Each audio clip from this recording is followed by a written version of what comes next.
आप सभी का बहुत बहुत स्वागत करती हूँ। तो आइए दोस्तों, हम अपनी ध्यान यात्रा की तरफ अग्रसर होते हैं। जैसा कि आप सभी जानते हैं कि ध्यान जब करते हैं, बैठते हैं, हमें तीनों लोक लगाने होते हैं। पैरों को क्रॉस करना है, हाथों की उंगलियों में उंगली फंसा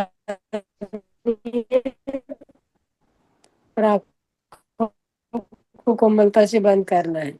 प्रेशर है वो उससे रिलीज करना हो।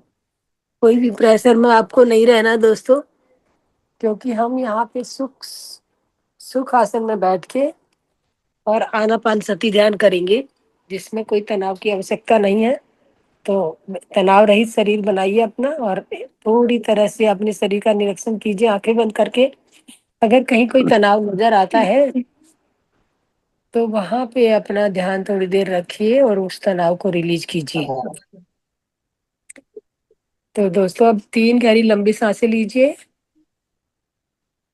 एक गहरी लंबी सांस लेते हुए और कुछ सेकंड के लिए जितनी आपकी कैपेसिटी है उतना रोकना है। उसके बाद धीरे धीरे रिलीज। यस मास्टर, कोई कुछ कहना चाह रहा है?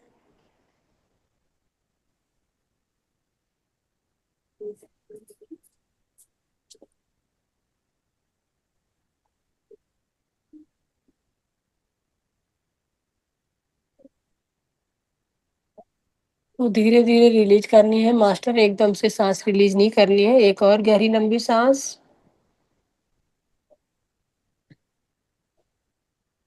पूरी शरीर में सांस भरनी है और धीरे धीरे रिलीज करनी है, कुछ सेकंड रोकते हुए। और एक गहरी लंबी सांस और धीरे धीरे रिलीज कर दीजिए। अब अपने आप से एक कमिटमेंट कर लीजिए दोस्तों कि ये मेरा समय केवल आधे घंटे का समय मेरा केवल और केवल ध्यान का समय है। इस समय में मुझे केवल और केवल ध्यान ही करना है और विचारों से मुझे नहीं लड़ना है, विचारों के साथ बहना नहीं है, मुझे सिर्फ अपने साथ रहना है। ये अपने आप से कमिटमेंट कीजिए। तो आइए दोस्तों, हम अपने ब्रह्म ऋषि पत्री जी को नमस्कार करते हैं, माँ अवतार बाबा जी को नमन करते हैं, युक्तेश्वर गिरी जी को नमस्कार है, योगानंद जी को नमस्कार है,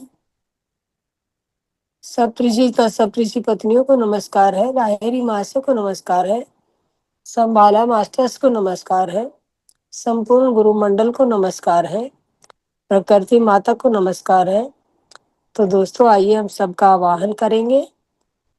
ब्रह्म Rishi Patri ji please come here and be with us. Mahavatar Baba ji please come here and be with us.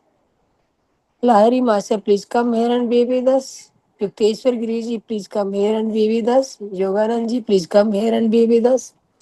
Saptarishi पत्नियां please come here and be with us. Shambhala master please come here and be with us. प्रकृति माता please come here and be with अस। और संपूर्ण गुरुमंडल जो हमें जिनको हमने नाम नहीं लिया वो भी please come here and be with अस। दोस्तों, अब सबका महसूस कीजिए कि सभी संपूर्ण गुरुमंडल आपके पास आ चुका है और आपके साथ बैठ के ध्यान करने को तैयार है।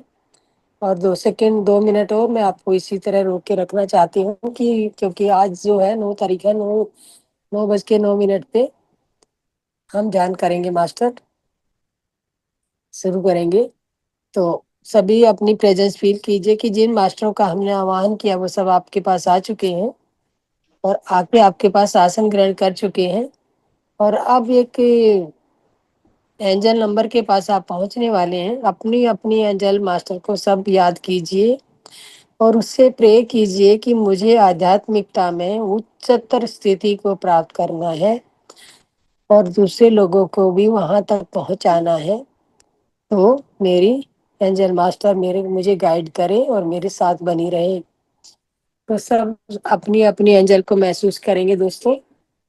आपके जो एंजल मास्टर है वो आपके पास आ चुकी है और आपके साथ बैठने के लिए तैयार है। तो आप दोस्तों अपने पैरों को क्रॉस करके और अपनी कोई भी सांस आपकी जागरूकता से न छूटे।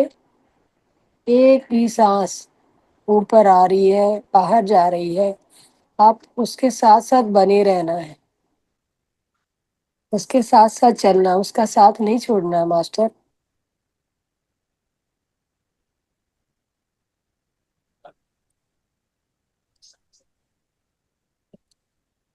तो मेरे साथ साथ एक दोहराइए, एक हम पिरामिड का निर्माण करेंगे मास्टर, जो हमारे सहस्रार चक्कर पे आएगा, और उसके जरिए हम अधिक से अधिक ब्रह्मांडीय ऊर्जा प्राप्त करेंगे, जिससे हमारा ध्यान बेटर होगा।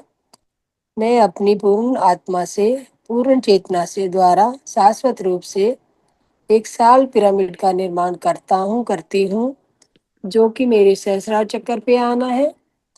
और सभी के सहस्रार चक्कर पे दोस्तों, ये साल पिरामिड आ चुका है और आपका एंजल मास्टर आपके साथ है। सभी महसूस कीजिए, आपकी एंजल आपके साथ ध्यान में आगे बढ़ने के लिए आपके पास खड़ी है, उसे अपने कार्य में लगा दीजिए।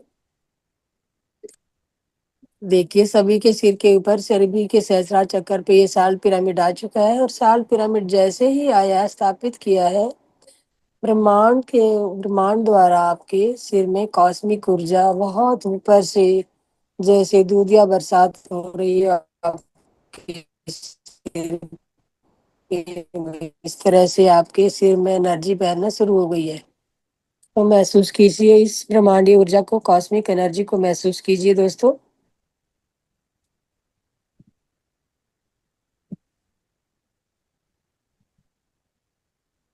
ये ब्रह्मांडीय कॉस्मिक एनर्जी आपके सहस्रार चक्कर में, आपकी लेफ्ट ब्रेन, राइट ब्रेन, दोनों तरफ आके एक एक बॉडी पार्ट्स में अपनी ऊर्जा भेज रही है। जो 72,000 नस नाड़ियां जो हैं आपके पास, 36,000 लेफ्ट साइड और 36,000 राइट साइड, दोनों साइड में ये कॉस्मिक ऊर्जा पूरी तरह से वितरित हो रही है, और पूरे शरीर में कॉस्मिक ऊर्जा फैलना शुरू हो गई है। महसूस करिए, कीजिए। किसी को भी ये कॉस्मिक ऊर्जा कुछ भी असर दे सकती है दोस्तों, किसी को ईचिंग दे सकती है, खारिश हो सकती है, झंझनाहट हो सकती है, दर्द आ सकता है कोई भी। तो आपको आंखें नहीं खोलनी है दोस्तों, ये मेरा आपसे हम्बल रिक्वेस्ट है। कोई भी अपने हाथों और पैरों की पोजीशन चेंज कर सकते हैं, लेकिन आपको आंखें नहीं खोलनी है। इस कॉस्मिक एनर्जी को अपने शरीर में बहते हुए देखिए। धीरे धीरे आपके सहस्रार चक्कर से ये कॉस्मिक ऊर्जा आपके हर एक बॉडी पार्ट्स तक पहुंच रही है। सबसे पहले आप अपना ध्यान दोस्तों अपने पैरों की उंगलियों पे ले जाएं। ये आपके सहस्रार चक्कर से होते हुए ये 72,000 नस नाड़ियों के द्वारा आपके पैरों के तलवे तक ये ऊर्जा पहुंच चुकी है। अपना ध्यान आपके पैरों के, दोनों पैरों के पंजों पे ले जाएं। एक एक उंगली को देखिए ध्यान से। आपकी सभी उंगलियां, 10 उंगलियां ऊर्जावान हो चुकी हैं। एड़ी, पंजा, तलवा, सभी में ये ऊर्जा बहने लगी है।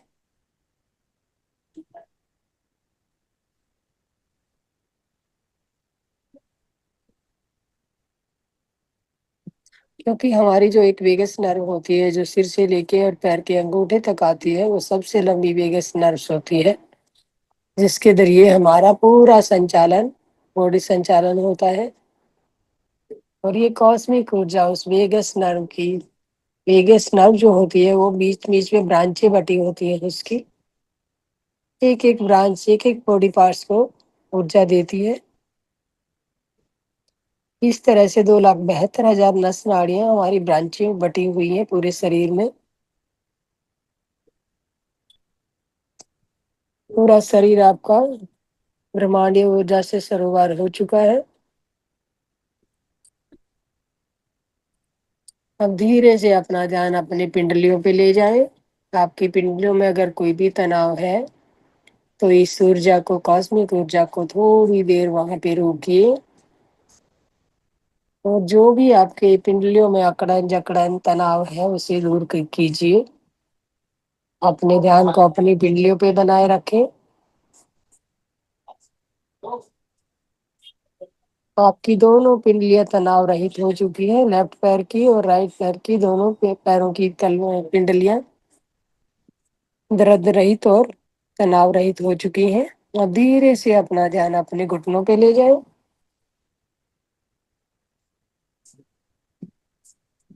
अगर किसी के घुटनों में कोई भी प्रॉब्लम है, बैठने में दिक्कत है, खड़े होने में दिक्कत है, या चलने में दिक्कत है, या खटखट की आवाजें आती है, तो अपना ध्यान अपना घुटनों पे दोनों तरफ टिका दीजिए।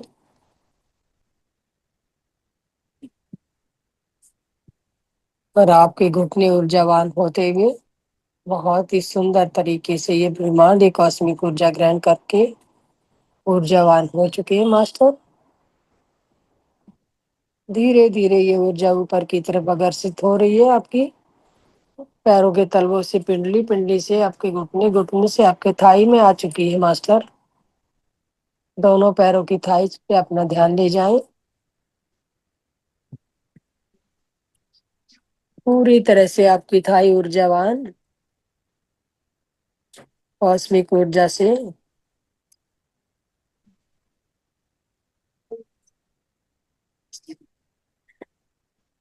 ऊर्जावान हो चुकी है।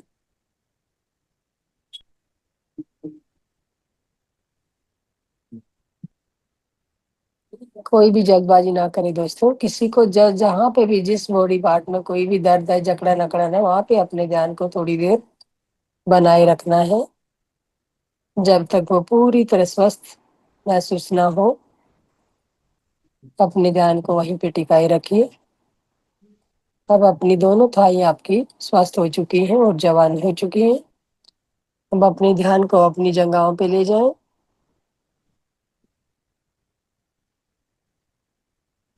आपका लोअर बैक, जंघाएं पूरी तरह से ऊर्जावान हो चुकी हैं। ये कॉस्मिक ऊर्जा के प्रभाव में आ चुकी हैं। और लोअर बैक पेन जिसको भी है, वो अपना थोड़ी देर के लिए इस ऊर्जा को वहां पे ठहराए, रोके, और महसूस करें कि मेरा जो भी दर्द है वो इस कॉस्मिक ऊर्जा के बहाव में आके बह के अस्थल समुद्र में जाके विलीन हो रहा है। और मेरे पास केवल और केवल पॉजिटिव ऊर्जा बची है। तो मेरा लोअर बैक बिल्कुल स्वस्थ हो चुका है।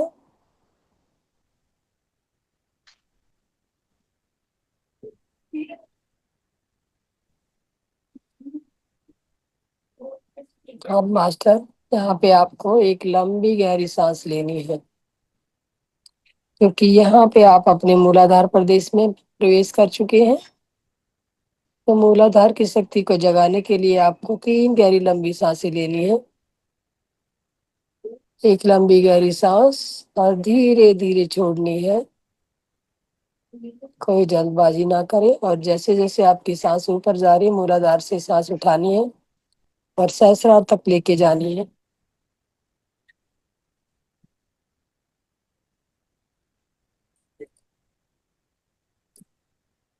और एक गहरी लंबी सांस।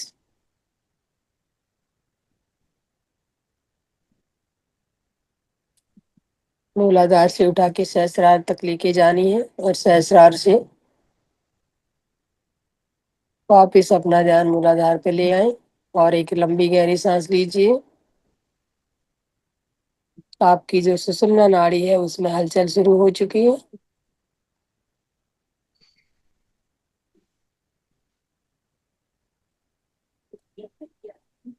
अपने जो भी लोअर बॉडी पार्ट्स हैं दोस्तों, उसमें थोड़ा संकुचन कीजिए, उनको ऊपर की तरफ खींचिए।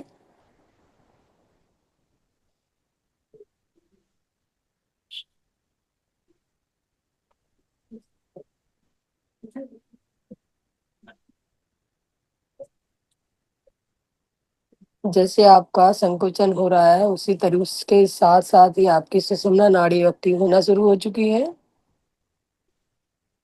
पूरा ध्यान मूलाधार पे बनाए रखें। मूलाधार से आपकी ईड़ा पिंगला और सुषुम्ना नाड़ी जो सुप्त अवस्था में रहती है, वो भी जागृत हो चुकी है।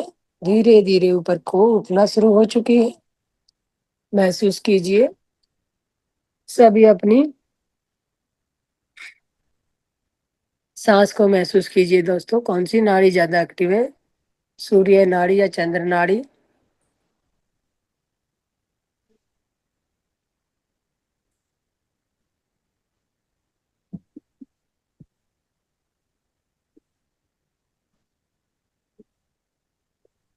धीरे धीरे आपकी दोनों नाड़ियां, सूर्य और चंद्र नाड़ी, एक्टिव हो गई हैं और दोनों नासिकाओं से सांस बहने लगी है।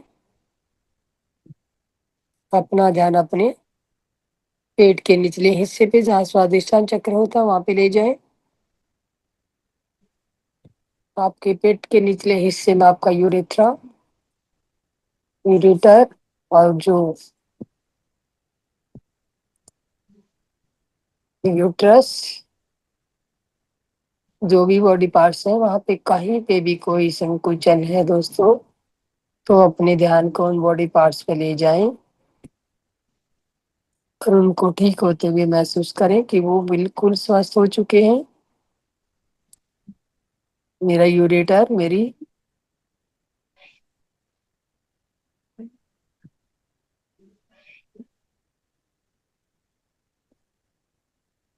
बिल्कुल स्वस्थ और ऊर्जावान हो चुका है।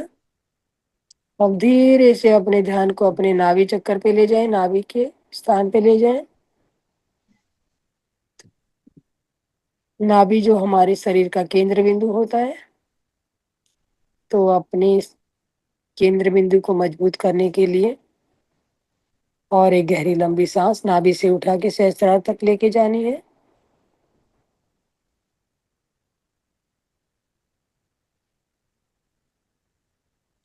पेट को पूरा फूलता हुआ महसूस करें और जब सांस छोड़ रहे हैं तो पूरा अंदर जाना चाहिए।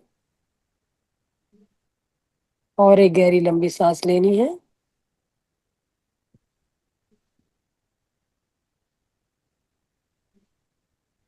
धीरे से छोड़ते हुए और एक गहरी लंबी सांस। जैसे जैसे आप अपनी गहरी लंबी सांसें ले रहे हैं, आपका पूरे बॉडी पार्ट्स आपके ऊर्जावान हो रहे हैं दोस्तों। अब धीरे से अपना ध्यान अपने पेट के ऊपरी हिस्से, जहाँ पे आपका मणिपुर चक्र है, वहां पे ले जाएं। उसके अंतर्गत आने वाले जो भी बॉडी पार्ट्स हैं, आपका liver, kidney, spleen,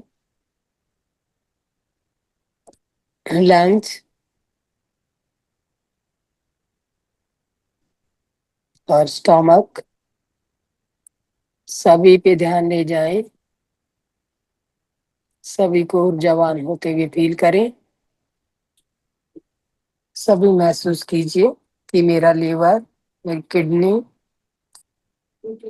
spleen, gall bladder और दोनों लंग्स पूरी तरह से स्वस्थ हो चुके हैं। मेरे लंग्स में पूरी तरह से ऑक्सीजन का बहाव होना शुरू हो चुका है। पूरी स्वस्थता प्रदान हो चुकी है।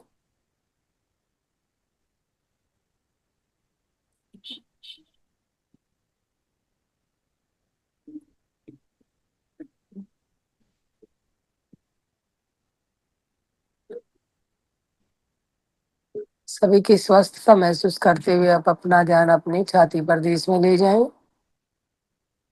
जहाँ पे आपका महत्वपूर्ण बॉडी पार्ट्स, आपका हार्ट होता है मास्टर। अपना पूरा ध्यान अपने हृदय पे रखें। हृदय के सभी चैम्बर अपना अपना कार्य सुचारू रूप से कर रहे हैं। कोई बाधा नहीं है उनमें। मेरा स्वस्थ हृदय है, पूरी तरह स्वस्थ हो चुका है ये कॉस्मिक ऊर्जा ग्रहण करते हुए।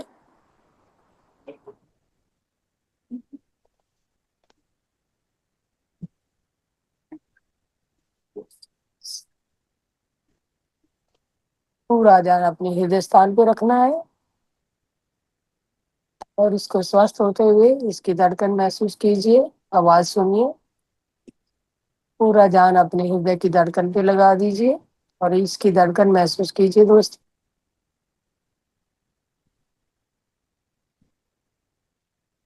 आपका हृदय भी पूरी तरह स्वस्थ हो चुका है। अब धीरे से अपना ध्यान अपने गले के गलीय प्रदेश में ले जाए, गर्दन के स्थान पे ले जाए,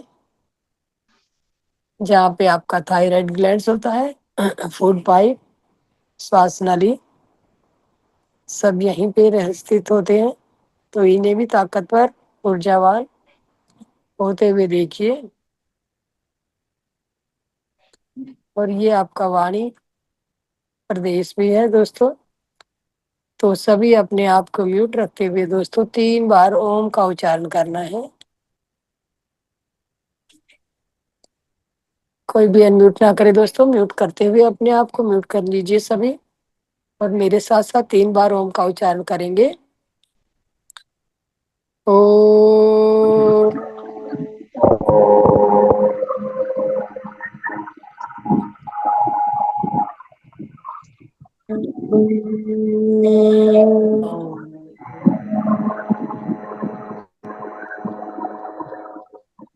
और एक बार ओ।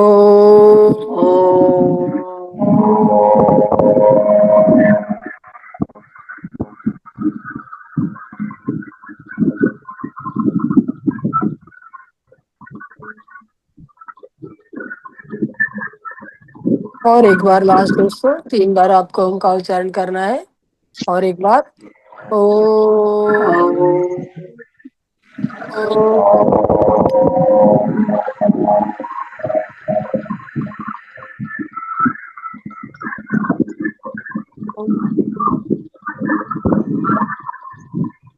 और आपने गले को गले के प्रदेश में देखिए ऊर्जावान हो चुका है। आपका गले में कोई खराश नहीं है, कोई अड़चन, कोई जकड़न, कुछ भी नहीं है दोस्तों। आपका गला पूरी तरह ऊर्जावान हो चुका है। आपकी थायराइड ग्लैंड्स पूरी तरह से ताकतवर, जवान हो चुकी है। मास्टर अपने आप को म्यूट कर लीजिए प्लीज। अब धीरे से अपना स्थान अपनी दोनों आंखों पे, अपने फेस पे ले जाए, चेहरे पे ले जाए। आपके चेहरे के ऊपर, माथे पे, जो आप जहाँ बिंदी लगाते हो, अपना ध्यान वहां पे टिका दीजिए, वहां पे रख लीजिए। और यहाँ पे आपको सोहम का मंत्र, सोहम बोलना है दोस्तों। 3 टाइम सोहम का उच्चारण करना है। और मेरा आपसे हम्बल रिक्वेस्ट है, अपने आप को म्यूट कर लीजिए ताकि आप पूरी तरह से आप इसमें उतर पाए। अपने आप को, जिसका भी अनम्यूट है उसे म्यूट कर लीजिए प्लीज। और सोहम का उच्चारण करना है दोस्तों। सो को बोलना है धीरे से, और हम बोलना है। ऐसे जैसे मेरे साथ साथ दोहराइए। सो हम, सो हम, सो हम, इस तरह से बोलना है। सो हम बोलिए आप। सो हम, सो हम, सोहम सो हम, सोहम सोहम सोहम सोहम। अब अपना ध्यान यहीं पे बनाए रखिए। अपने आधा चक्कर पे अपने ध्यान को रखिए। अब धीरे से अपना ध्यान अपने सहस्रा चक्कर पे ले जाएं।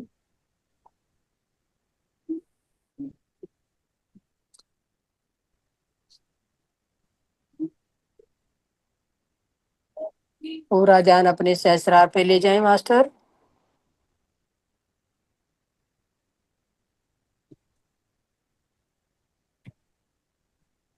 और यहाँ पे AUM, ओम का ओ को 3 लैंग्वेज उसमें करना है। AUM करके आपको ओम का उच्चारण करना है। ओ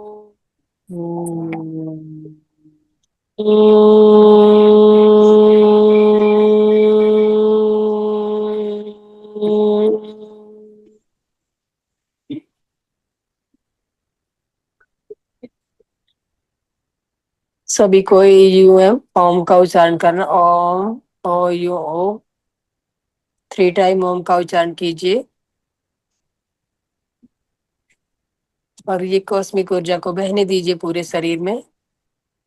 2 मिनट के लिए शांत बैठ जाएं और पूरे शरीर में इस ऊर्जा को फैलते हुए देखें, सिर से लेके पैर तक। एक एक चक्कर में ये कॉस्मिक ब्रह्मांडीय ऊर्जा दोस्तों पूरी तरह से जैसे झरने की बौछारें आपके शरीर पे बहने लगी हैं और चारों तरफ आपके बॉडी के चारों तरफ एक ऊर्जा का घेरा बन चुका है। आप एक ऊर्जा के सुरक्षित घेरे के बीच में बैठे हैं दोस्तों। सभी मास्टर आपका सहयोग कर रहे हैं। तो केवल 2 मिनट बचे हैं दोस्तों, और अब आप आइए और अपने जो भी मास्टर हैं उनका हम धन्यवाद करेंगे। अब बंद आंखें से ही कोई भी आंखें ना खोले। ब्रह्मऋषि पत्री जी को धन्यवाद है, माँ अवतार बाबा जी का धन्यवाद है, युक्तेश्वर गिरी जी का धन्यवाद है, लाहिरी महाशय का धन्यवाद है, योगानंद जी का धन्यवाद है, ब्रह्म सप्तऋषि पत्नियों को धन्यवाद है, हमारे स्पिरिचुअल गुरुदेव भगवान को धन्यवाद है, संपूर्ण गुरु मंडल को धन्यवाद है, प्रकृति माता को धन्यवाद है, संभाला मास्टर्स को धन्यवाद, और मेरे एस्टल पिरामिड मास्टर, एस्टल मास्टर और मेरी एंजल सभी को धन्यवाद देते हुए कृतज्ञता प्रकट कीजिए दोस्तों। और सभी को कहिए कि मेरा इतना सुंदर ध्यान लगाने के लिए, इतनी ऊर्जा देने के लिए, आज के ध्यान के लिए मैं सभी को धन्यवाद करता हूँ। और अपने संपूर्ण गुरुमंडल को ये ऊर्जा, आज का ध्यान जो मैंने किया है उसे समर्पित करता हूँ। लास्ट 1 मिनट, कोई भी आंखें ना खोले।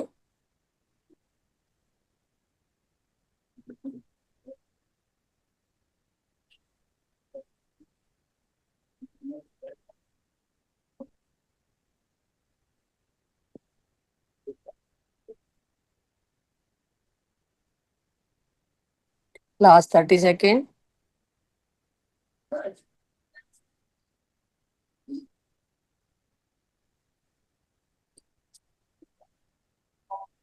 Last 10 second.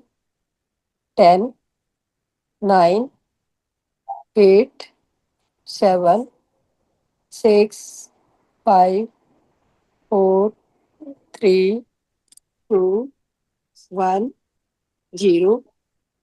और 5 सेकंड के लिए दोस्तों अपनी उंगलियों को खोलते हुए अपनी दोनों आंखों पे रख लीजिए। 5, 4, 3, 2, 1, 0। और धीरे धीरे दोनों आंखों को दोनों हथेलियों के बीच में ही खोलिए और दोनों हथेलियों को निहारते हुए ब्रह्मांड को धन्यवाद देते हुए ध्यान से बाहर आ जाएं दोस्तों। और जो भी कोई अपना अनुभव दर्ज कराना चाहता है, शेयर करना चाहता है, तो अनुभव शेयर कर सकते हैं। थैंक यू दोस्तों।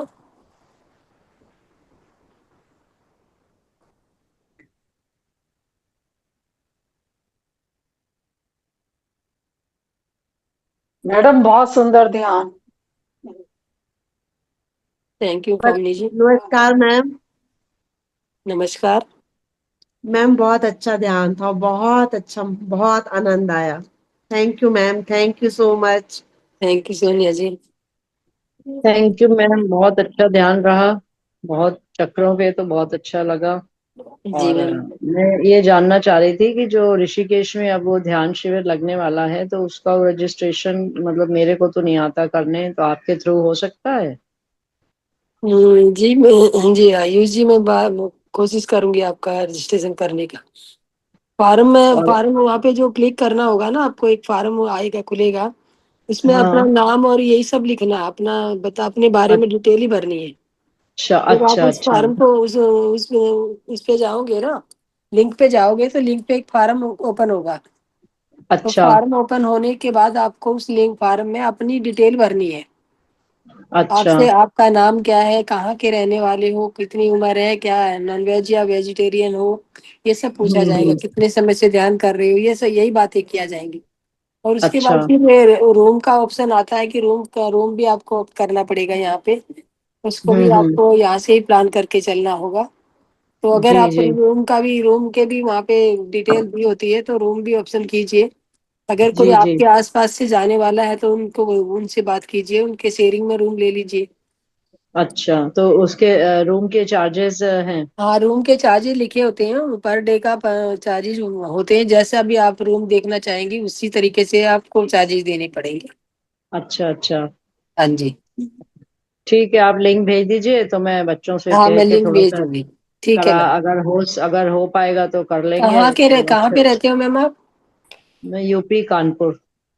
तो कानपुर से और भी कोई ध्यानी आने वाले होंगे तो वो। लेकिन अब हमें उसका कैसे पता लगेगा, वो तो वहीं से ही बता पाएंगे, अगर रजिस्ट्रेशन हुए होंगे तो वो हाँ वहीं से वो लोग हेल्प कर पाएंगे कि कानपुर से चलो मैं भाई ये आपको कोई लिंक है। भेजूंगी, लिंक भेजने के बाद आप कल मुझे कॉल कीजिए, अगर हो जाए तो ठीक है, अदरवाइज मैं करवा दूंगी आपका। ठीक है ठीक है। ठीक, थैंक यू जी, thank you. Thank you ma'am. Yes दोस्तों, कोई और अपना अनुभव बताना चाहेगा? यस मैम, बहुत अच्छा ध्यान रहा Sumitra ma'am. Thank you Sonia ji. बहुत अच्छा रहा मैम। फर्स्ट टाइम मेरी जब आपने कहा कि सुषमना और मतलब प्रिडिक्ट करना है कि सुषमना नाड़ी और चंद्र नाड़ी चलनी, सॉरी चंद्र नाड़ी और सूर्य नाड़ी बराबर चलनी चाहिए, तो हम्म। ऑटोमेटिकली जब मैं ध्यान से हटी ना मैम, मेरी दोनों नाड़ियां चल रही थी। और ड्यूरिंग ध्यान मैम मेरी चंद्र नाड़ी चल रही थी, जो ऑलवेज सूर्य नाड़ी ही चलती रहती है, जिसको मैं बहुत सोचती रहती हूँ कि मेरी सूर्य नाड़ी क्यों चलती रहती है। अच्छा। ज्यादा कुछ नहीं है मैम, देखिए आप ज्यादा ध्यान मत लगाइए सूर्य नाड़ी क्यों चल रही होती है कि हमारे शरीर में ना प्रधानता होती है, जैसे हम जो हमारा बर्थ साइन होता है तो हाँ उसमें जी। हमारा हम हमारी जो कुंडली के अनुसार है ना, अगर हम सूर्य प्रधान है तो हमारी सूर्य नाड़ी ज्यादा एक्टिव रहेगी, और चंद्र जी प्रधान है तो हम चंद्र नाड़ी एक्टिव रहेगी। हमारा जो एक अधिपति होता है, जो हमारे घर का मालिक होता है, वही ज्यादा चलाएगा ना अपना हुकूमत। तो जी। आप सूर्य की हुकूमत में पैदा हुए तो सूर्य के उसमें रहोगे आप, डोंट वरी, उसके लिए चिंता मत कीजिए। इस बारे में नहीं सोच। अच्छा मैम, एक क्वेश्चन भी था मेरा। मैम जी। जैसे हम फर्स्ट में ना, सो हम बोला, तो हम्म। मैम कुछ ऐसी संस्थाएं हैं जैसे वो करवाते हैं, हम्म। अ, जैसे श्री श्री रविशंकर जी करवाते हैं ना, तो वो सब हम्म। मैम बहुत ज्यादा सीक्रेट उसमें रखते हैं। देखिए मैम, यहाँ पे हमें मैं मुझे तो खैर मैं ये देखती हूँ कि मुझे जो मेरे को अगर कहा था, मैं जो भी मेरे पास होता है ना मैं वो देने की सोचती हूँ, कि मुझे नहीं मेरे को कोई छुपा छुपी नहीं करनी है कोई भी, मतलब जो मुझे सो हमसे अगर आपको एनर्जी मिलती है तो उसको क्यों ना दिया जाए। नहीं नहीं मैम, और मैं ये ऐसे जनरली पूछ रही हूँ, ऐसा मुझे कोई ऐसी नहीं प्रॉब्लम तो। ऐसा कुछ, देखिए वो कहता कि जैसे मान लो मैं तो कोई इतना बड़ा कोई वो नहीं हूँ, डिसिपल नहीं हूँ, और जो बहुत बड़े होते हैं उनको अब धीरे धीरे बांटना होता है, स्टेप वाइज बांटना होता है। और हम लोग होते हैं कि हमें हमारे वो जो कहते हैं ना, जल गगरी खच्चर कर जाए, हमारे पास जितना है ना हम सोचते हैं बाहर दो यार, क्या करना रखे। तो मेरा वही होता है कि मैं ये सोचती हूँ, और जैसे सोहम, अगर हम पूरा सोहम पे ध्यान लगाएंगे ना मैम, तो आप पूरी तरह से डीप में चले जाएंगे। पूरा मतलब कोई दूसरी चीज बोलनी नहीं है, सो हम आपको बोलना है सो हम, तो आपकी ऊर्जा उठ के ऑटोमेटिकली उठती है। आपकी जो आपको ऊर्जा उठाने की जरूरत नहीं पड़ती, आपको ये नहीं करना पड़ता कि ध्यान वहां ले जाइए, वहां ले जाइए, वहां ले जाइए। आप जैसे सो हम बोलोगे, आप अपने महसूस कीजिए आपकी मूलाधार से सांस उठ के और उस तक आती है।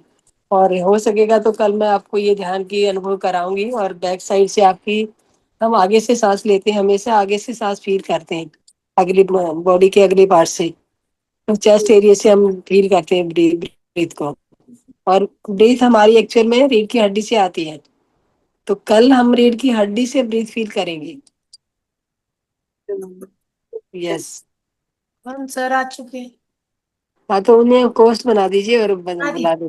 बना दो। तो सतपाल जी आज का ध्यान नमस्कार। बहुत जोशीला था जी। या यशपाल जी, थैंक यू। हाँ, बहुत जोशीला ध्यान था। ओके। अब आप लोग जैसे जोशीले बैठेंगे तो दोस्त ध्यान भी जोशीला होगा ना। जितनी आपका आशीर्वाद। जो लेने वाला होता है ना, लेने वाला जितना से बैठता है, देने हाँ वाले जी, को उतना ही दिल करता है कि चलो, जितना खाने वाला जैसे बड़े प्यार से खाने बैठेगा, तो हाँ जी, हाँ जी। परोसने वाले को भी लगेगा कि अच्छे से खिलाया जाए। नहीं, आपको बहुत अनुभव है, अनुभवी हैं आप, इसीलिए बोल पाती हैं ये चीजें। नहीं ये हर चीज नहीं, हम अनुभव तो के कुछ ही बगैर नहीं नहीं है, रही। आपकी शागिर्दी ने ही हमें ये सब बना दिया। नहीं, बहुत अच्छी बात। थैंक यू जी धन्यवाद है यशपाल जी। आपका, बहुत धन्यवाद, तो धन्यवाद है। जाएंगे आप ऋषिकेश? जी बुकिंग करा ली? हाँ जी रूम की जाएंगे, बुकिंग, बिल्कुल जाएंगे। रूम की बुकिंग होगी? नहीं अभी कराई नहीं है, हो जाएगा, क्यों टाइम? नहीं अभी की नहीं है, अभी अच्छा, मेरा फॉर्म मैं चाहिए? बताऊंगी, बाद में बताऊंगी आप। ठीक ठीक है, ठीक, थैंक यू। हाँ थैंक यू। मैं सोच रही हूँ। हाँ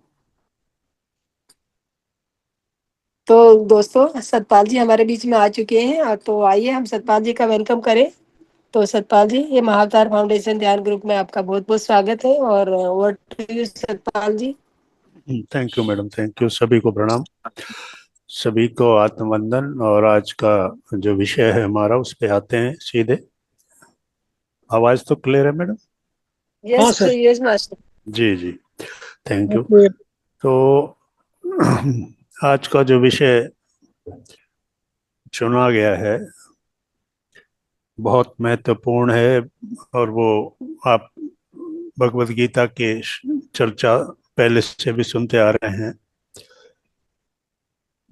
आज से हम इसके जो 18 अध्याय हैं उसके पहले अध्याय से इसको प्रारंभ करते हैं।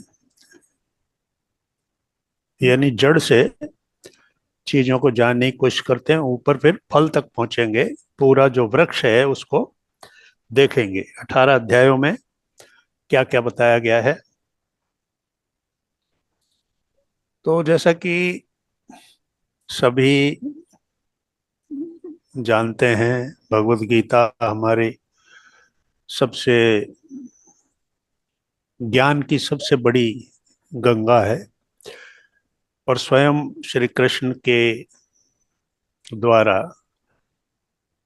गाया गया ये ज्ञान का गीत सभी तरह के संशयों को दूर करता है। क्योंकि संशय, असमंजस, दुविधा, यही हमारे जीवन की सबसे बड़ी समस्या बन जाते हैं। और क्या करें और क्या ना करें, क्या करना उचित है और क्या करना अनुचित है, इसका निर्णय लेना कभी कभी बहुत मुश्किल हो जाता है। तो ऐसे ही पलों में, ऐसे ही क्षणों में, जीवन के वो समय जब हम द्वंद्व में फंस जाते हैं, दुविधा में फंस जाते हैं, आगे के मार्ग को समझ नहीं पाते हैं, तो भगवत गीता वहां पर हमारा मार्गदर्शन करती है। और एक तरह से ये एक मैनुअल ऑफ इंस्ट्रक्शंस है हमारे पूरे जीवन को किस तरीके से जिए। इसके प्रत्येक अध्याय को योग का नाम दिया गया है। जैसे अर्जुन विषाद योग पहला अध्याय है, तो इस योग का अर्थ पहले देख लेते हैं कि ये क्यों हर अध्याय को एक योग का रूप दिया गया है, योग का नाम दिया गया है। योग का मतलब होता है दो चीजों का मिलना, ऐड होना, जुड़ जाना। आत्मा का परमात्मा से वियोग हो गया और वो इस संसार में आ गया। आत्मा ने अपनी ही वासनाओं के द्वारा, इच्छाओं के द्वारा नए नए जन्मों को रूप दिया, नए नए जन्मों को धारण किया, और फिर वहां नए नए कर्म किए, और उन कर्मों के द्वारा फिर एक नई साइकिल उसने नए जन्म की उत्पन्न की।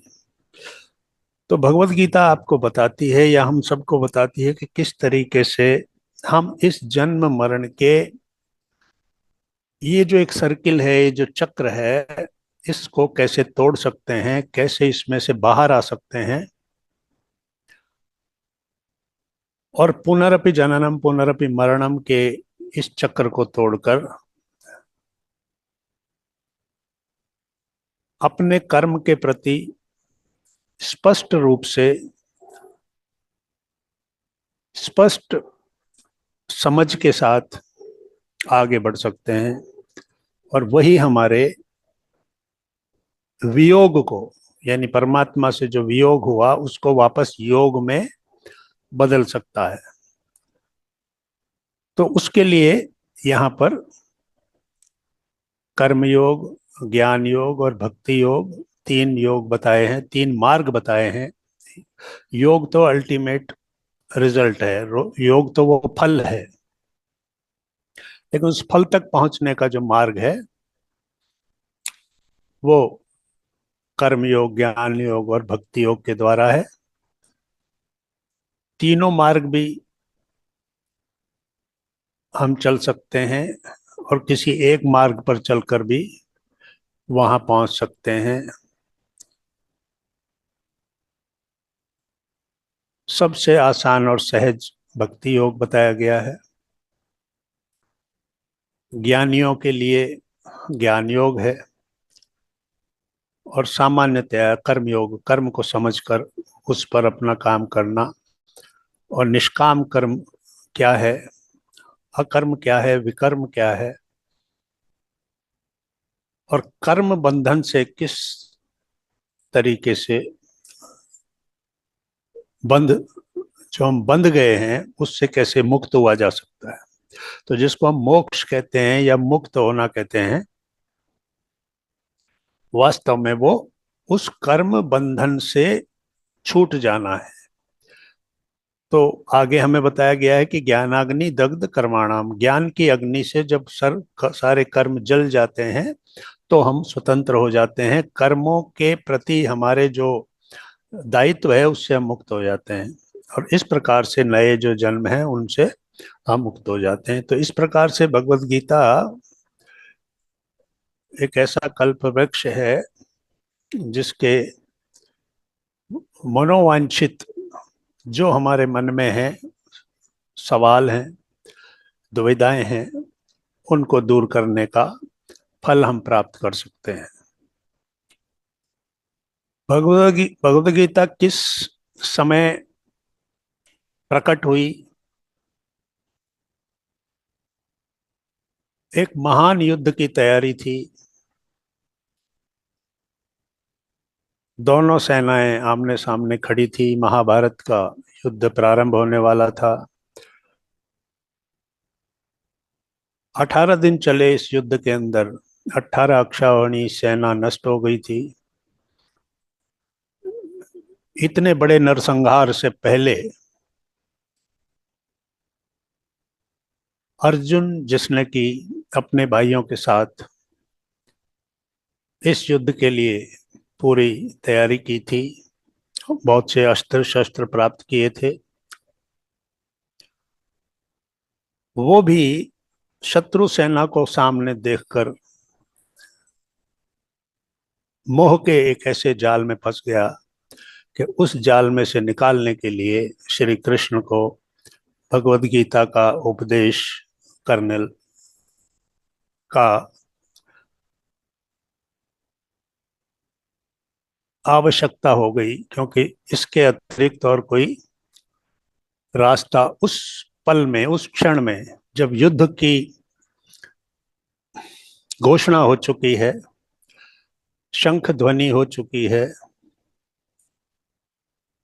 ऐसे में अर्जुन कहता है कि मुझे शत्रु सेना के सामने मेरे रथ को जाके खड़ा किया जाए, जिससे कि मैं देख सकूं कि मुझे किन लोगों के साथ युद्ध करना है। और जब वो सामने देखता है कि उसी के अपने परिवार के लोग उसके सामने युद्ध के लिए खड़े हुए हैं, तो वो मोह के ऐसे द्वंद्व में फंस जाता है कि इन्हीं लोगों को मारकर अगर मुझे युद्ध जीतना है और राज्य प्राप्त करना है, तो फिर मैं इस युद्ध से क्या हासिल करूंगा? अपने ही प्रियजनों को मारकर ऐसे खून से सने हुए राज्य को प्राप्त करके मुझे क्या मिलेगा? इससे तो अच्छा है कि मैं भिक्षा मांग कर ही अपने जीवन को जीऊं। इस प्रकार के विचार उसके अंदर आते हैं। तो 2 चीजें मूल रूप से जो ये भगवद गीता के ज्ञान रूपी कल्प वृक्ष का जो बीज है वो है मोह, अटैचमेंट। और ये दो लोगों के बीच ये मोह हुआ।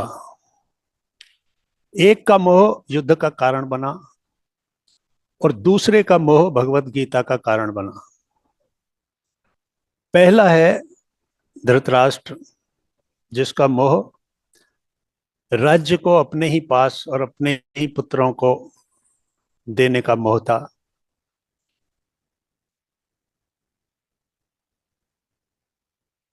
मैं और मेरा ये मोह था कि ये राज्य मुझे और मेरे पुत्रों को ही मिले।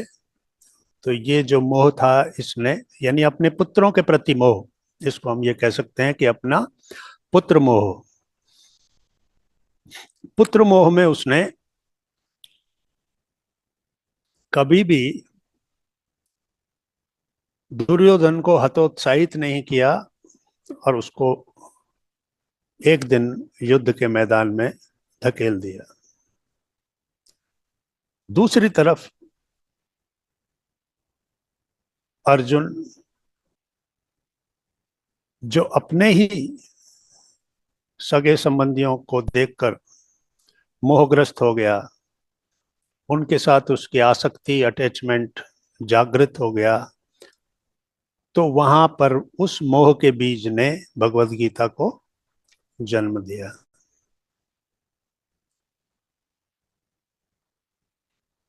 तो मोह का मूल कारण था, मोह को हमारे जीवन का जो 6 शत्रु हैं उनमें से एक शत्रु माना गया है।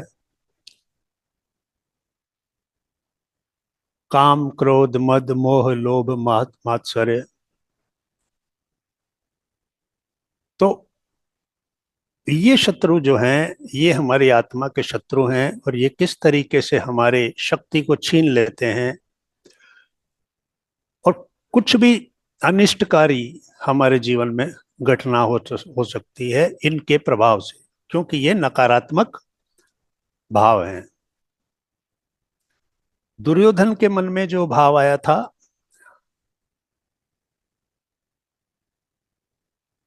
वो था अपने ही लिए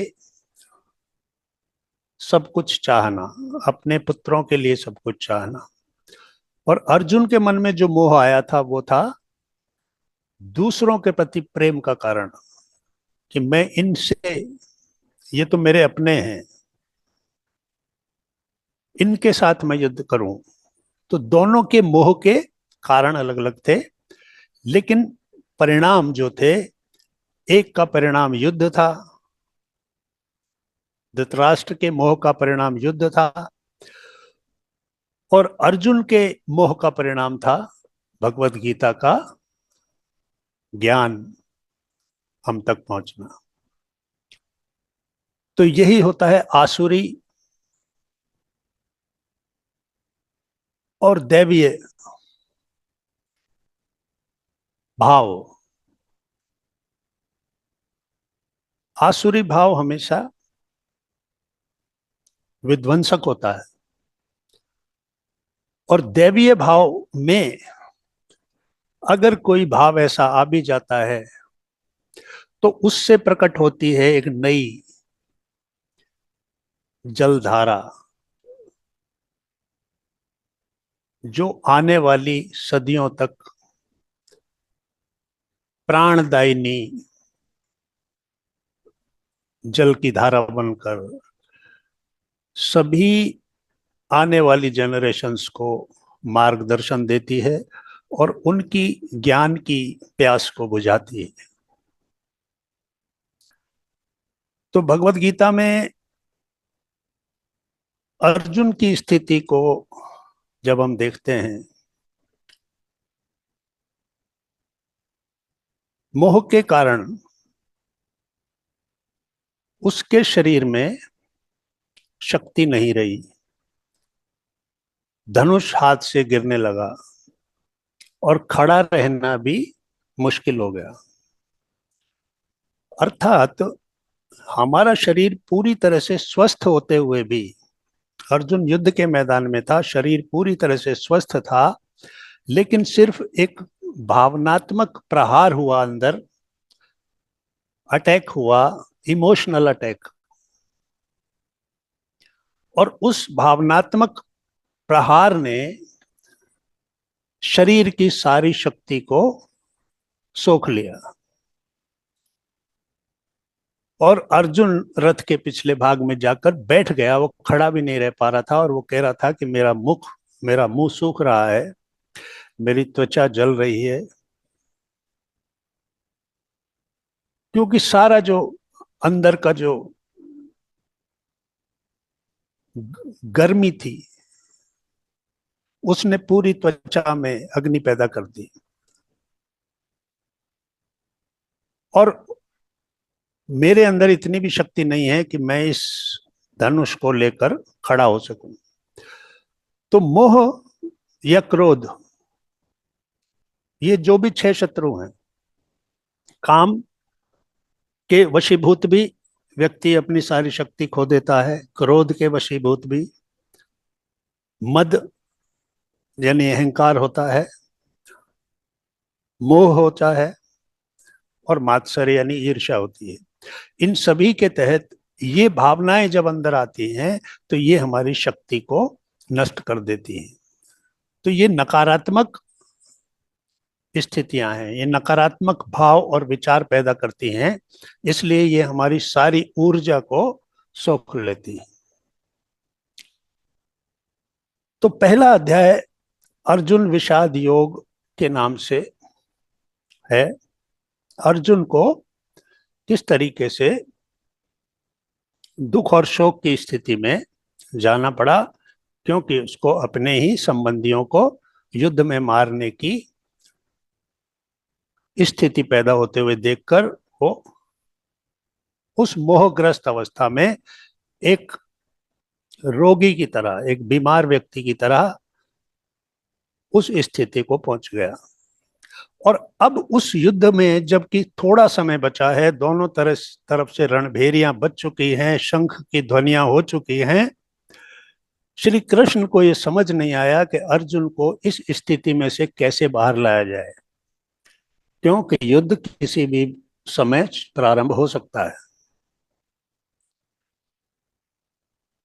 तब श्री कृष्ण ने एक ही तरीका था ज्ञान देना, अर्जुन को ज्ञान की उस अवस्था में लेके जाना जहां से उसका मोह नष्ट हो जाए।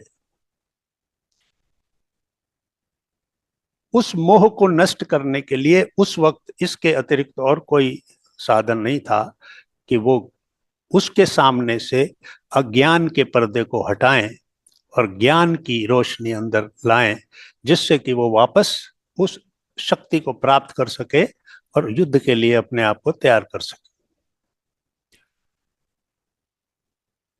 और आखिर में 18वें अध्याय में अर्जुन कहता है, नष्टो मोहा स्मृति लब्ध्वा करिष्ये वचनम तव।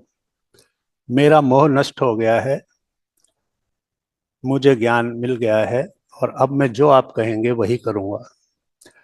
जो अर्जुन पहले अध्याय में तर्क कर रहा था कि ये गलत है, जो हम कर रहे हैं वो गलत है, अपने ही लोगों को मारना ये गलत है, अपने अब तक के ज्ञान को उसने जिस तरह से पाया था, जिस तरह से उसके विचार बन गए थे, उससे ये परिस्थिति टकरा रही थी। ये नई परिस्थिति उसके अब तक की जो मान्यताएं थी, जो मर्यादाएं थी, जो विचार थे, उनमें एक्सेप्ट नहीं हो पा रही थी। लेकिन ये जो ज्ञान पूरा उसको मिला, जब उसने वो विश्व रूप दर्शन किया श्री कृष्ण का, जब श्री कृष्ण ने उसको ये बताया कि ये जो कुछ भी हो रहा है ये मेरे ही प्रेरणा से, मेरे ही द्वारा हो रहा है, तू सिर्फ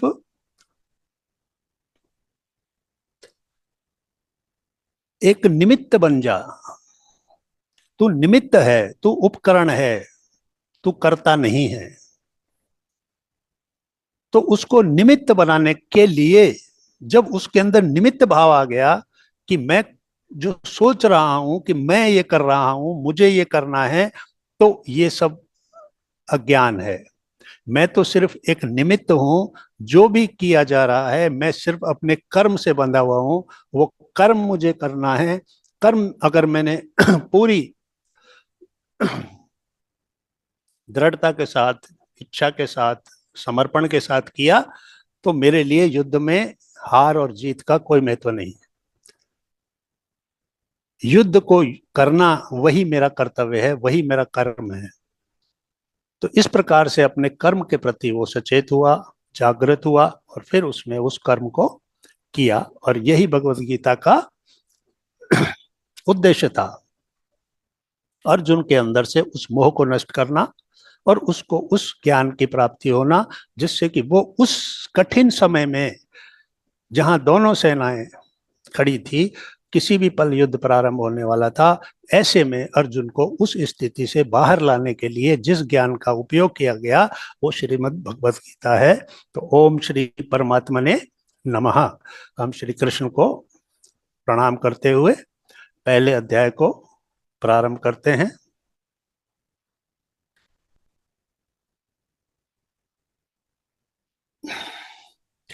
तो पहला श्लोक जहां से शुरू होता है वो है, धर्म क्षेत्रे कुरुक्षेत्रे समवेता युद्ध सभा माम का पांडवाश्चैव किम अकुर्वत संजय। तो यहां पर हम जानते हैं कि संजय, जो कि धृतराष्ट्र, महाराज धृतराष्ट्र का मंत्री भी था और उनका सचिव भी था और हमेशा उनके साथ रहता था। तो वेद व्यास जी ने जब धृतराष्ट्र को कहा कि मैं तुम्हें दिव्य दृष्टि दे सकता हूं जिससे तुम यहां बैठे बैठे ही युद्ध को देख सको, तो धृतराष्ट्र ने कहा कि नहीं, अब मैं उस संघार को देखना नहीं चाहता। आप संजय को वो दिव्य दृष्टि दे दीजिए जिससे कि वो मुझे युद्ध के हाल सुना सके। तो इस प्रकार से वेद व्यास जी ने संजय को, जो कि उनका सचिव था, सारथी भी था, रथ का सारथी भी था वो, और हमेशा उनके साथ रहता था, उसको वो दिव्य दृष्टि दी। तो यहाँ संजय जो है उससे पूछ रहे हैं धृतराष्ट्र कि कुरुक्षेत्र धर्म क्षेत्र में, धर्म क्षेत्र इसलिए कि यहाँ तपस्याएं की गई थी, महाराजा कुरु ने यहाँ तपस्या की थी, इसलिए कुरुक्षेत्र कहलाता था। उस धर्म क्षेत्र में युद्ध की इच्छा से इकट्ठे हुए मेरे और पांडव के पुत्रों ने क्या किया, ये धृतराष्ट्र का सवाल है। अब यहां पर सवाल ही बताता है कि विचार कैसे चल रहे होते हैं। हमारे जो शब्द होते हैं वो हमारे विचारों को प्रकट करते हैं, यानी क्या विचार हमारे चल रहे हैं। तो शब्द उनका माध्यम है, उन विचारों का। तो उसने कहा माम का पांडवाश्चैव, मेरे और पांडव के पुत्रों ने क्या किया। तो मेरे यानी अब यहां वो अलग कर लिया अपने आप को, मेरे पुत्र और पांडव के पुत्र। तो यहां से वो मोह का भाव, वो विचार प्रकट होता है। तो वो पूछता है कि युद्ध की इच्छा वाले मेरे और पांडव के पुत्रों ने क्या किया, ये मुझे बताओ। तो अब संजय बताते हैं। संजय जो हैं अब अपने उस युद्ध को देखकर, अपने दिव्य दृष्टि का उपयोग करके अब वो बता रहे हैं कि दृष्टवा तु पांडवानीकम व्यूढ़म दुर्योधन तदा आचार्यम उपसंगम्यम राजा वचनम अब्रवीत। तो वो कहते हैं कि द्रोणाचार्य को बताते हैं, यानी अब दुर्योधन क्या कर रहा है कि अपनी सेना को और पांडव की सेना को, सेनापति जो द्रोणाचार्य हैं उनसे उसका परिचय करवा रहा है और ये बता रहा है कि किस तरीके से हमने सेना को तैयार किया गया है, कैसे सेना को खड़ा किया गया है, और कौन कौन सेनापति यानी उप सेनापति जो छोटे हैं, जो इस युद्ध को आगे लेके जाने वाले हैं, उनका परिचय दिया जा रहा है। और इसी तरीके से पांडवों के भी सेना के बारे में वो बता रहा है। तो द्रुपद पुत्र धृष्टद्युम्न जो था, उसने पांडवों की सेना को व्यूह में खड़ा किया था। तो पांडवों की सेना के बारे में बताया, फिर उसके बारे में अब उन युद्ध करने वाले जो बड़े बड़े सूरमा थे, शूरवीर थे, उनके बारे में बता रहा है। अत्र शूरा महेश्वासा भीमार्जुन समायुधि युयुधाना विराट च द्रुपद च महारथा धृष्टकेतु च कितानः काशीराज च वीरवान पुरुजित कुंती भोज च सैव्य च नरपुंगवः युद्धामन्यु च विक्रांत उत्तमौजा च वीरवान सौभद्र द्रौपदेया च सर्वे एव महारथा। ये सभी महारथी हैं जिनके नाम लिए गए। भीम और अर्जुन जैसे शूरवीर हैं, सात्यकी और विराट, विराट नगर के राजा विराट जैसे महारथी हैं। राजा द्रुपद स्वयं हैं, राजा द्रुपद द्रौपदी के पिता थे। और धृष्टकेतु और चेकितान और काशीराज, कुंतीभोज, युद्धामन्यु, उत्तमौजा, अभिमन्यु और द्रौपदी के पांचों पुत्र। तो इस प्रकार से उसने द्रोणाचार्य को बताया कि कौन कौन उस सामने वाली सेना में महारथी हैं। उसके बाद वो कहता है अस्माकम तु विशिष्टा ये तन्निबोध द्विजोत्तमा नायका मम सैन्यस्य संज्ञार्थम तान ब्रवीमीते। अब मैंने उनका तो वर्णन कर दिया, दुर्योधन कहता है, अब हमारी सेना के बारे में भी आप जान लीजिए कि आप स्वयं द्रोणाचार्य हैं, यानी आप स्वयं जो हैं। पिता में भीष्म हमारी तरफ हैं, कर्ण और कृपाचार्य हमारी तरफ हैं, और अश्वत्थामा, विकर्ण और भूरिश्रवा, ऐसे ऐसे सभी आप बड़े शूरवीर हमारी तरफ से हैं। अन्ये च बहवे शूरा मदर्थे त्यक्त जीविता नाना शस्त्र प्रहरणा सर्वे युद्ध विशारदा। और मेरे लिए अपने जीवन की आशा को छोड़कर, यानी वो युद्ध में प्राण भी जा सकते हैं, तो उन्होंने अपने प्राणों की इच्छा भी छोड़ दी है सिर्फ मेरे लिए। ये दुर्योधन का अहंकार है कि मेरे को राजा देखने के लिए या मुझे राजा बनाने के लिए ये सभी लोग अपने प्राणों को छोड़ने के लिए तैयार हैं। और ये सभी युद्ध में चतुर हैं और सबके सब बड़े बड़े शस्त्र लिए हुए हैं। अपर्याप्तम तत् अस्माकं बलम भीमाभिरक्षितम पर्याप्तम तु इदम एतेषाम बलम भीमाभिरक्षितम। भीष्म पितामह द्वारा रक्षित है हमारी सेना, जो कि अजय है, क्योंकि जिसकी तरफ भीष्म पितामह जैसे योद्धा हैं वो तो सेना अजय है। तो दुर्योधन अपनी सेना के सभी प्रकार के द्वारा सभी तरह के बड़े बड़े योद्धाओं के नाम द्रोणाचार्य को बता रहा है। और भीम द्वारा रक्षित इन पांडवों की सेना, इधर से भीष्म पितामह है और उधर से कहता है कि ये तो भीम है दूसरी तरफ जो इस सेना को की रक्षा कर रहा है। तो ये तो बड़ा सुगम सा काम है इस सेना को जीत लेना।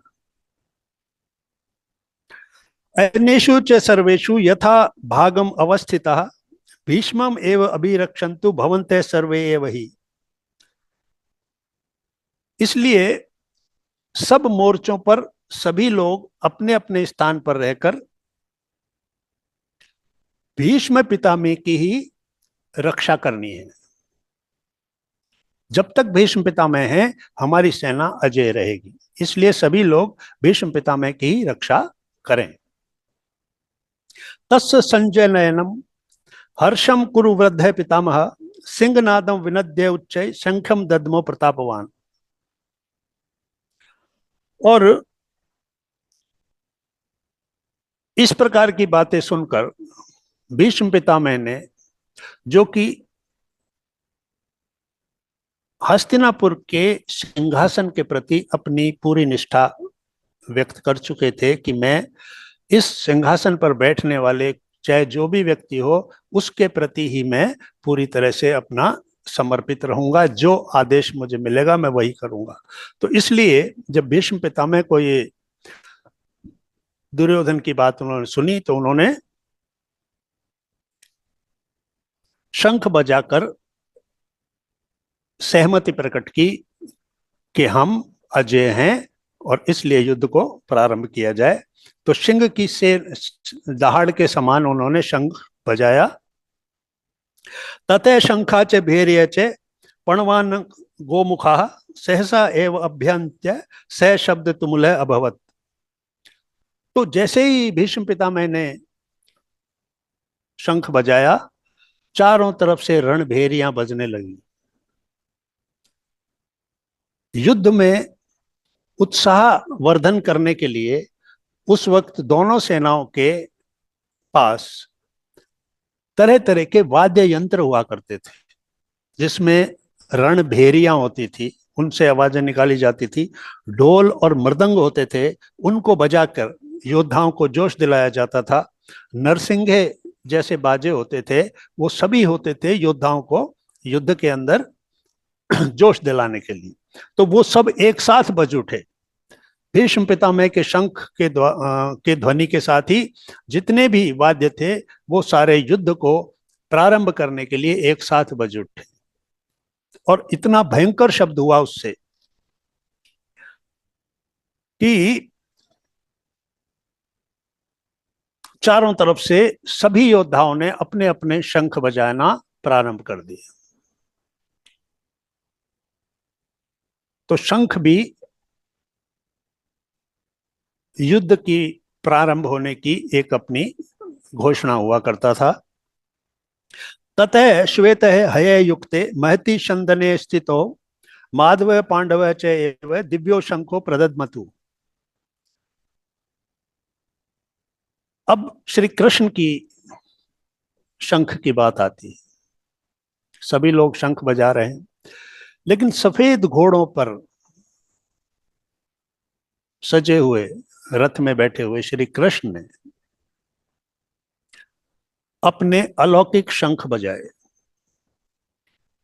तो लौकिक और अलौकिक शंख, श्री कृष्ण और अर्जुन के पास अलौकिक शंख थे, यानी ऐसी ध्वनियां करने वाले जो इस लोक की ध्वनि नहीं लगती, अलौकिक ध्वनि थी वो। तो श्री कृष्ण और अर्जुन ने भी अपने अपने शंख बजाए। पांचजन्यम ऋषिकेशे देवदत्तम धनंजया पौंड्रम दद्मो महाशंखम भीम कर्मा वृकोदरा। तो अब इनके सभी के शंखों के बारे में बताया जा रहा है कि पांचजन्य नाम का शंख श्री कृष्ण ने बजाया। देवदत्त अर्जुन के शंख का नाम था। पौंड्र भीम के शंख का नाम था। इन सभी ने अपने अपने शंख बजाए। अनंत विजयम राजा कुंती पुत्र युधिष्ठिर नकुल स देव च सुघोष मणि पुष्पकाओ। राजा युधिष्ठिर ने अनंत विजय नाम का शंख बजाया और नकुल और सहदेव ने सुघोष और मणि पुष्पक नाम के शंख बजाए। तो ये सभी के अपने अपने शंख थे। तो युद्ध के लिए जब तैयार होते थे तो अस्त्र शस्त्रों के साथ अपने अपने शंख भी वो सभी लेकर चलते थे। और सभी ने जब वो बजाए, अर्थात सभी ने युद्ध की स्वीकृति दी, युद्ध की घोषणा कर दी।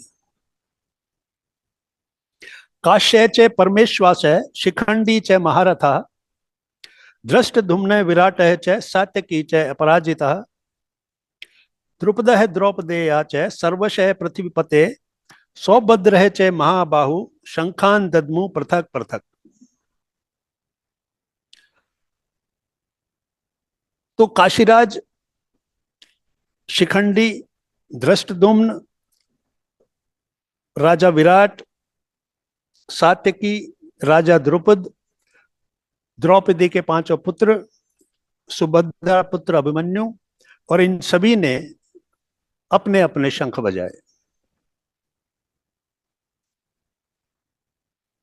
तो जब इस प्रकार से पांडव सेना की तरफ से शंख ध्वनियां होने लगी और पूरे आकाश को भी गुंजाने लगी,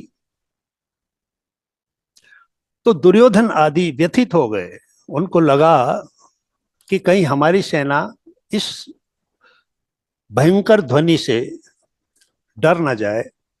तो स घोष धृतराष्ट्राणाम हृदयानि व्यदयार्यत नभः च पृथ्वीं च एव तुमुले व्यानु नादयन। उस भयानक शब्द ने आकाश और पृथ्वी को गुंजाते हुए धृतराष्ट्र के पक्ष वालों के हृदय विदीर्ण कर दिए।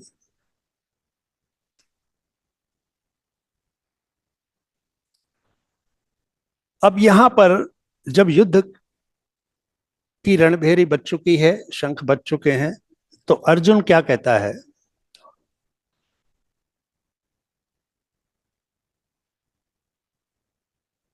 अथ व्यवस्थितान दृष्ट्वा धार्तराष्ट्रान् कपिध्वजः प्रवृते शस्त्र संपाते धनु उद्धम्य पांडवः ऋषिकेशम तदा वाक्यम इदम आह महीपते सेनयो उभयो मध्ये रथम स्थापय में अच्युत। तो अब यहां अर्जुन ने जब ये सारी स्थिति देखी तो वो कहता है, संजय बता रहे हैं धृतराष्ट्र को कि राजन, कपिध्वज अर्जुन, तो अर्जुन का जो रथ था, या श्री कृष्ण और अर्जुन एक ही रथ पर थे, उनके रथ के ऊपर हनुमान जी एक ध्वजा के ऊपर थे, तो कपिध्वज उसको दिया गया नाम। तो कपिध्वज जिसके रथ पर कपि ध्वज पर विराजमान थे, तो उस कपिध्वज अर्जुन ने उन धृतराष्ट्र के सेना को देखकर, धृतराष्ट्र के संबंधियों को देखकर, शस्त्र चलने की तैयारी हो चुकी है, सब कुछ तैयार है, उसी समय धनुष उठाकर अर्जुन ने कहा श्री कृष्ण से, हे अच्युत, मेरे रथ को दोनों सेनाओं के बीच में खड़ा कीजिए।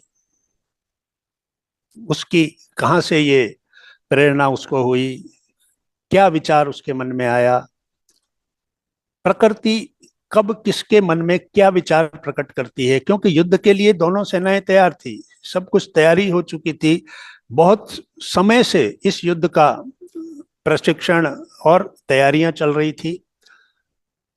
लेकिन यहां आकर जब सब कुछ हो गया, युद्ध का घोषणा हो गई, तब अर्जुन कहता है कि मेरा रथ दोनों सेनाओं के बीच में खड़ा कर दीजिए।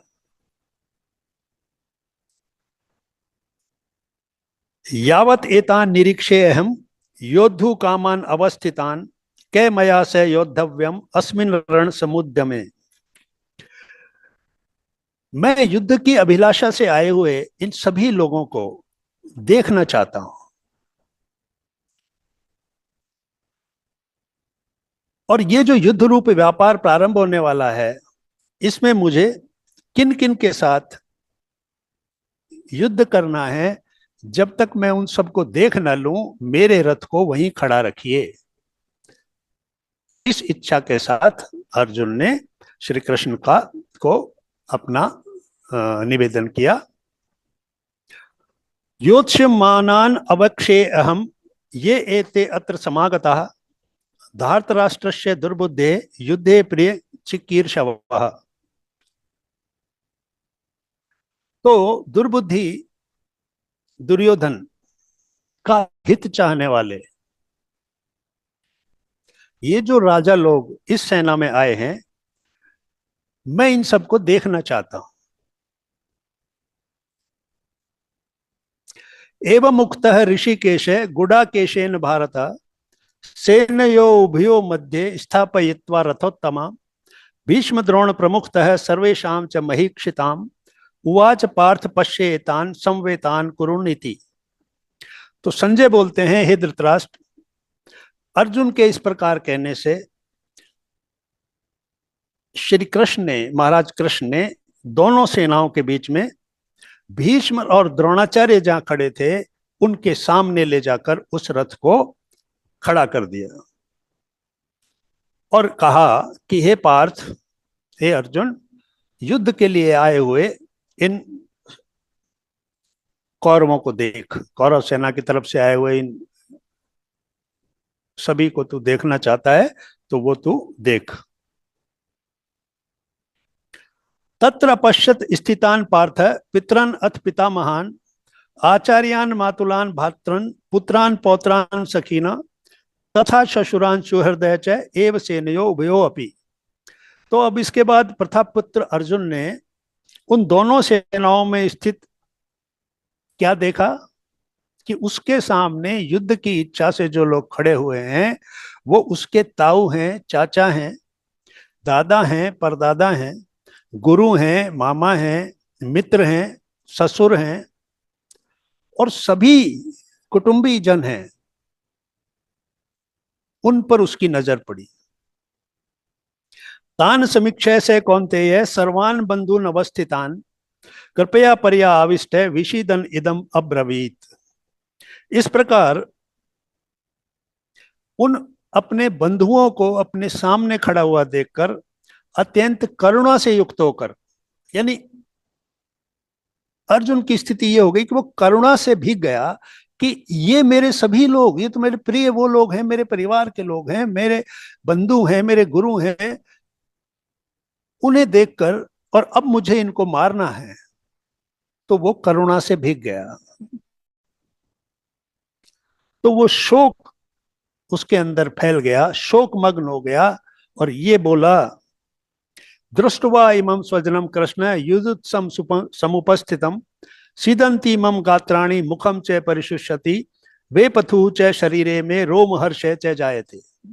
हे कृष्ण, युद्ध क्षेत्र में डटे हुए युद्ध के इन अभिलाषियों को देखकर, इस शत्रु समुदाय को देखकर मेरे अंग शिथिल होते जा रहे हैं, ढीले पड़ते जा रहे हैं,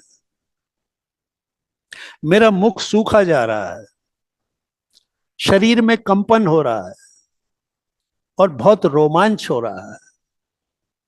ऐसी मेरी स्थिति हो गई है। गांडीवम संस्त्रस्ते हस्तात त्वक्च एव परिदह्यते न च शक्नोमि अवस्थातुम भ्रमति एव च मे मनः। हाथ से गांडीव धनुष गिर रहा है, त्वचा जल रही है और मेरा मन भ्रमित हो गया है और इसलिए मैं खड़ा रहने में भी समर्थ नहीं हूं। निमित्तानि च पश्यामि विपरीतानि केशव न च श्रेय अनुपश्यामि हत्वा स्वजनम आहवे। और हे केशव, मैं लक्षणों को भी बहुत विपरीत देख रहा हूं तथा इस युद्ध में स्वजन समुदाय को मारकर मैं कोई कल्याण नहीं देख पा रहा हूं। न कांक्षे विजयम कृष्ण न च राज्यम सुखानि च किम न राज्येन गोविंद किम भोगे जीवितेन वा। हे कृष्ण, मैं न तो विजय चाहता हूं और न राज्य तथा सुखों की ही कोई इच्छा है। हे गोविंद, हमें ऐसे राज्य से क्या लेना, ऐसे भोगों से क्या फायदा है, क्या लाभ है जो अपने ही स्वजनों को मारकर प्राप्त हो। येषाम अर्थे कांक्षितम न राज्यम भोगा सुखानि च ते इमे अवस्थिता युद्धे प्राणान त्यक्त्वा धनानि च। हमें जिनके लिए राज्य और सुखों की इच्छा होती है वे सब तो अपने जीवन को त्यागने के लिए यहाँ खड़े हुए हैं। मैं इन्हीं सब लोगों के लिए अगर हम कुछ प्राप्त करते हैं तो किसको ये सुख देते हैं? हम अपने ही स्वजनों को, अपने ही रिश्तेदारों को, अपने ही परिवार के लोगों को, कुटुंबियों को, अपने मित्रों को, इन्हीं को तो हम कुछ भी प्राप्त करने के बाद इन सबको ही तो सुख देते हैं। इन्हीं को मारने के बाद अगर कुछ मिला तो फिर किसको सुख देना है? और क्या सिर्फ हमको ही वो सुख लेना है? तो फिर मुझे ऐसा सुख नहीं चाहिए।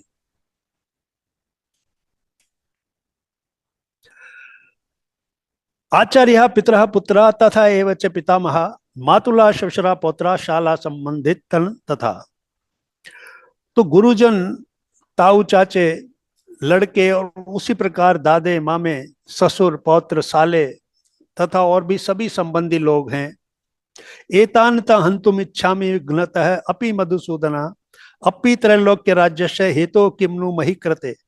हे मधुसूदन, मुझे मारने पर भी अथवा तीनों लोगों का राज्य भी अगर मुझे मिल जाए तो मैं इनको नहीं मार सकता, मैं इनको नहीं मारना चाहता। ये तो छोटा सा राज्य है, मैं तीनों लोगों के राज्य के लिए भी इन लोगों को नहीं मार सकता।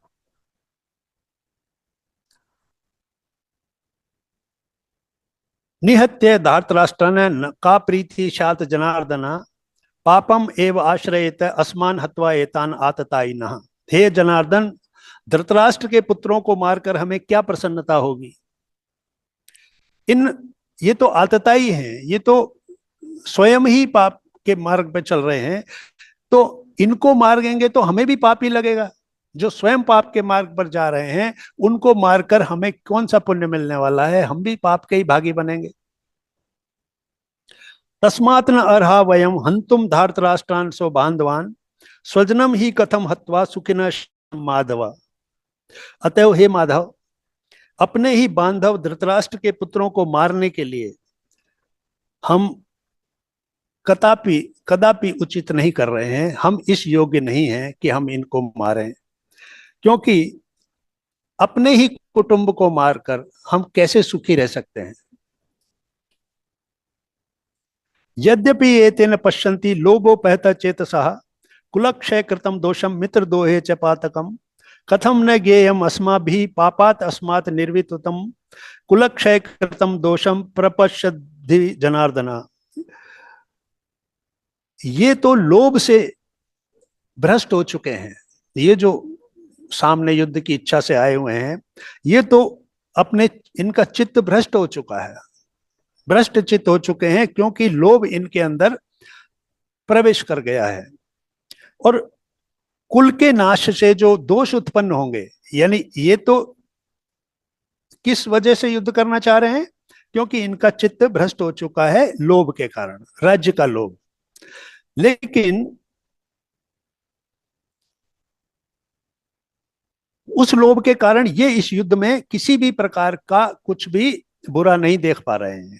न ये वो दोष जो उत्पन्न होगा उसको देख पा रहे हैं, न ये मित्रों की हत्या। क्योंकि जैसे हमारे ये मित्र हैं, जैसे मैं इनको मित्र के रूप में देख रहा हूं, हम भी तो इनके मित्र हैं। तो ये उस मित्रता या उस बंधुत्व को नहीं देख पा रहे हैं, तो ये तो इनका तो चित्त भ्रष्ट हो चुका है। लेकिन कुल के नाश से उत्पन्न जो दोष होंगे, यानी ये कुल का नाश हो जाएगा, हमें राज्य मिल जाएगा। लेकिन कुल के नाश से उत्पन्न दोष को जानने वाले हम लोग, यानी हम में तो अभी समझ है, हमारा चित्त तो सही स्थिति में है, हम तो किसी लोभ के कारण ये नहीं कर रहे हैं। तो हम तो कुटुंब का नाश करने के लिए तैयार हैं, ये लोग कुटुंब का नाश करने के लिए तैयार हैं, क्योंकि इनकी चित्त वृत्ति अलग है। लेकिन हमारी तो वैसी नहीं है, तो हम इसके लिए कैसे तैयार हो गए? तो हमको अभी भी इस बात पर क्यों विचार नहीं करना चाहिए कि ये युद्ध हमारे हित में नहीं है,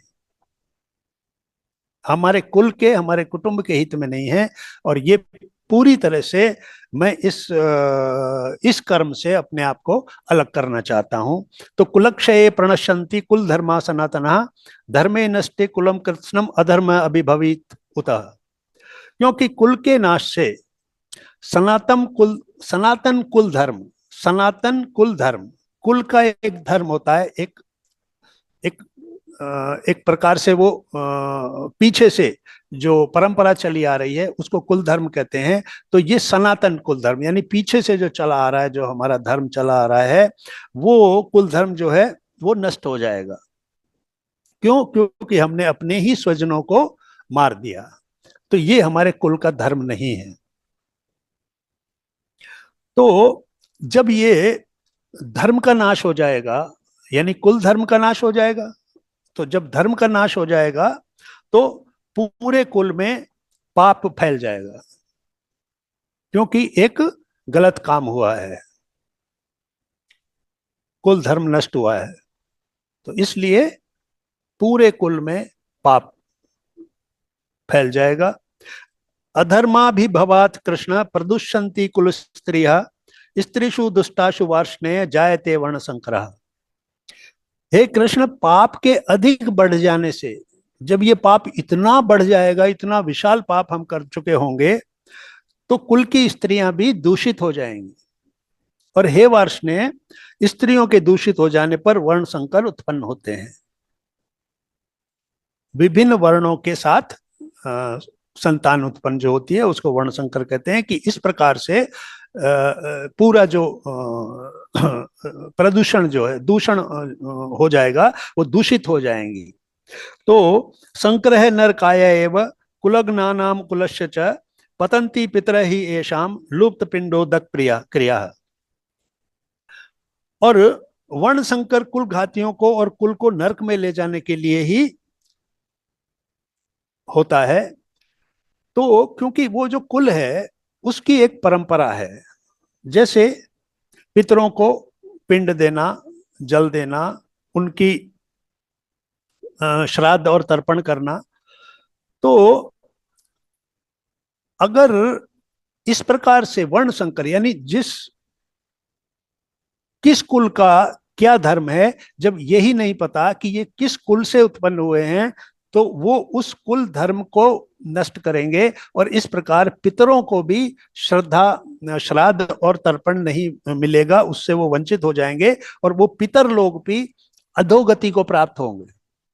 तो अर्जुन अपनी समझ से, अपने ज्ञान से, जो कुछ भी उसने समझा है अब तक, सीखा है अब तक, जो कुल धर्म के बारे में वो जानता है, वो सारा कुछ वो सामने ला रहा है, कृष्ण के सामने रख रहा है कि आपने इन सब बातों पर भी विचार करना चाहिए। फिर मुझे बताइए कि ये युद्ध कैसे उचित है। दोष एतय कुलग्नानाम वर्ण संकर कारकः उत्साध्यांते जाति धर्मा कुल धर्मा च शाश्वता। और इन वर्ण संकर कारक दोषों से कुल घातियों के सनातन कुल धर्म और जाति धर्म नष्ट हो जाते हैं। तो इस प्रकार से जो नई जनरेशन आएंगी, जो नई लोग आएंगे, इस प्रकार की संतानें आएंगी, तो वो पूरे कुल धर्म को और जाति धर्म को नष्ट कर देंगी। उत्सन्न कुल धर्माणाम मनुष्याणाम जनार्दना नरके अन्यतस्तम वास भवति इति अनुशुश्रुम। हे जनार्दन, जिनका कुल धर्म नष्ट हो गया है, ऐसे मनुष्यों का अनिश्चित काल तक नरक में वास होता है, ऐसा हम सुनते आए हैं। तो अभी उसने क्या बताया कि जो मैंने सुना है वो आपको बताया है। अहो बत महत पापम कर्तुम व्यवसिता वयम यत राज्य सुख लोभेन हंतुम स्वजनम उद्यता। कितने शोक की बात है कि हम लोग बुद्धिमान होकर भी, यानी वो जो सामने खड़े हैं वो तो समझ नहीं रहे हैं, लेकिन हम तो बुद्धिमान हैं। हम ऐसा महान पाप करने के लिए तैयार हो गए, जो राज्य और सुख के लोभ के पीछे अपने स्वजनों को मारने के लिए तैयार हो गए। अर्जुन को बड़ा आश्चर्य हो रहा है कि मात्र राज्य के लिए, मात्र राज्य के सुखों के लिए पूरे स्वजनों को मार दिया जाए, ये कैसा युद्ध है? तो उसने अपनी शंकाएं बताई। यदि माम अप्रतीकारम अशस्त्रम शस्त्रपाणयः धार्तराष्ट्रो रणे हन्यु तत्मे क्षेमतरम भवेत। यदि मुझ शस्त्र रहित, यानी मैंने अपना शस्त्र तो रख दिया है, गांडीव मैंने रख दिया है, तो शस्त्र रहित हो गया हूं, और सामना भी मैं अब नहीं करूंगा, तो दूसरों के हाथ में शस्त्र हैं, तो वो अपने शस्त्र से अगर मुझे मार डालें तो वो मरना भी मेरे लिए बहुत कल्याणकारक होगा। मैं वो मृत्यु पसंद करूंगा बजाय मेरे स्वजनों को मारने के। तो मारने से मैं मरना ज्यादा पसंद करूंगा। मैंने अपना शस्त्र रख दिया है और मैं निहत्था हूं, और अब ये लोग मुझे मार दें, मुझे ये स्वीकार है, पर स्वजनों की हत्या नहीं करूंगा।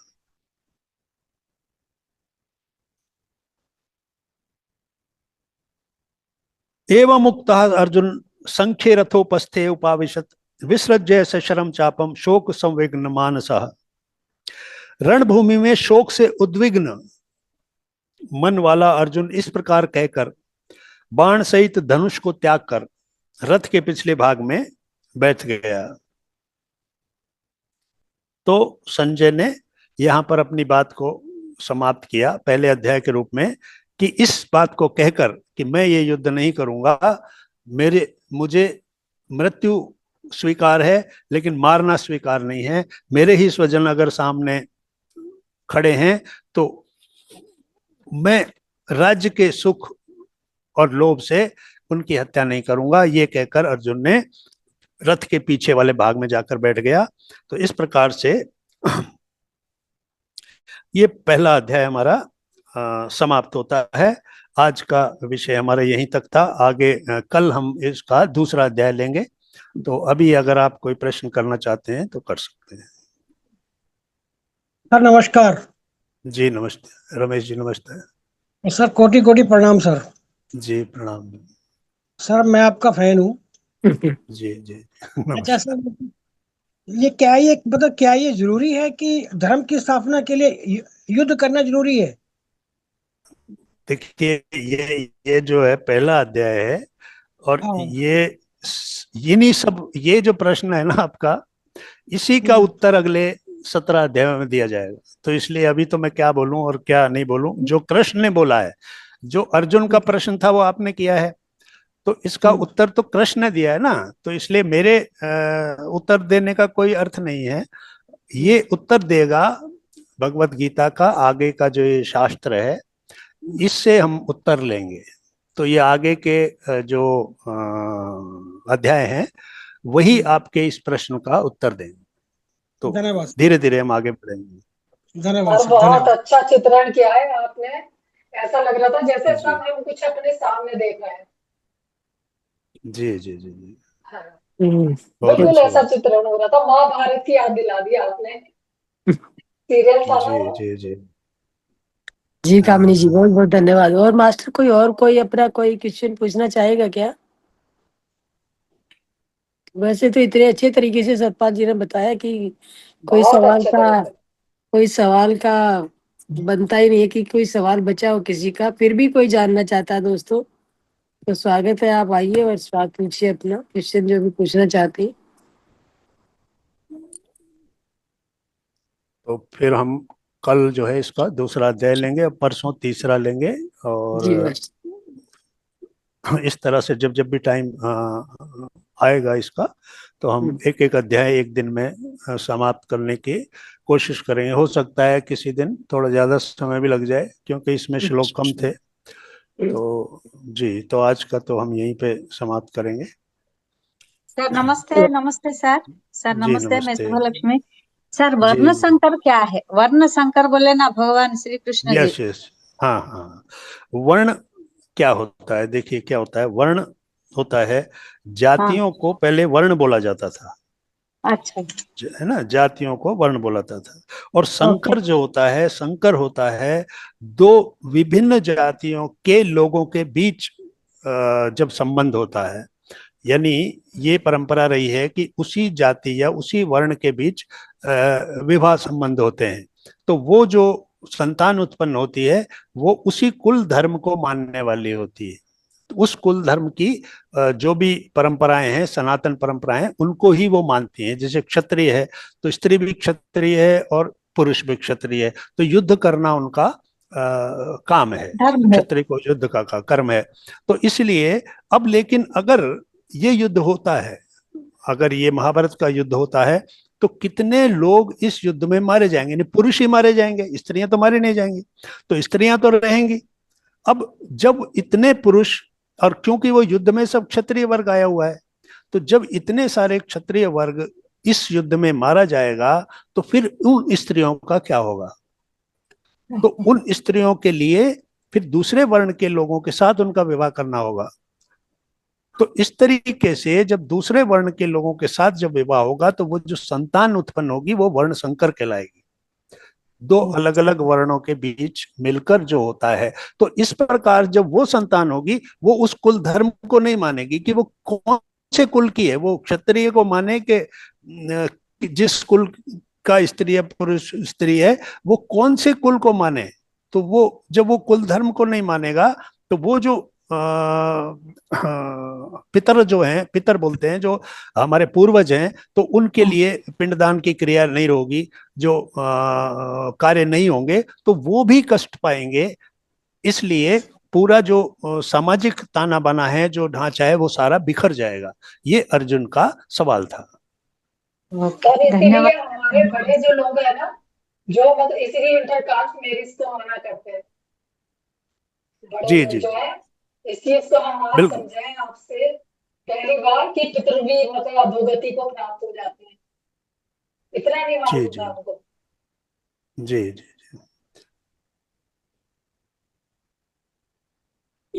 यस दोस्तों, किसी और का कोई सवाल?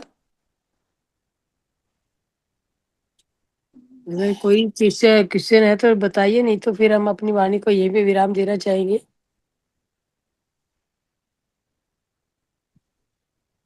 यस नीतू जी। सतपाल जी, बहुत बहुत धन्यवाद आपका। बहुत सुंदर तरीके से ध्यान और ज्ञान दोनों ही बहुत सुंदर थे, और बहुत बहुत धन्यवाद जो आपने इतने प्रेम से और इतने मधुर भाषी होके और इतनी मतलब सात्विकता से समझाया है कि सवाल का कोई वही नहीं जी बचा, जी कि जगह ही नहीं बची। थैंक यू सवाल भी मैम। जवाब बन गए। थैंक यू, बहुत बहुत धन्यवाद सतपाल जी। जी मैडम, वेलकम। हम्म। तो ठीक है, आज यहीं पर समाप्त करते या हैं। नीतू जी, और आप कंक्लूड कर दीजिए। Neetu ma'am, Neetu ji.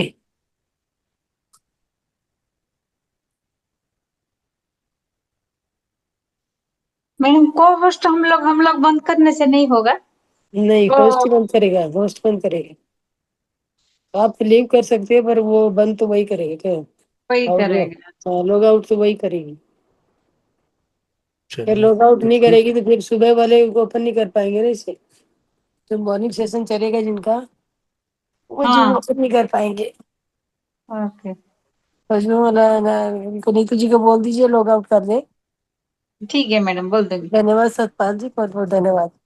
Ji ji madam, thank you, सभी को प्रणाम।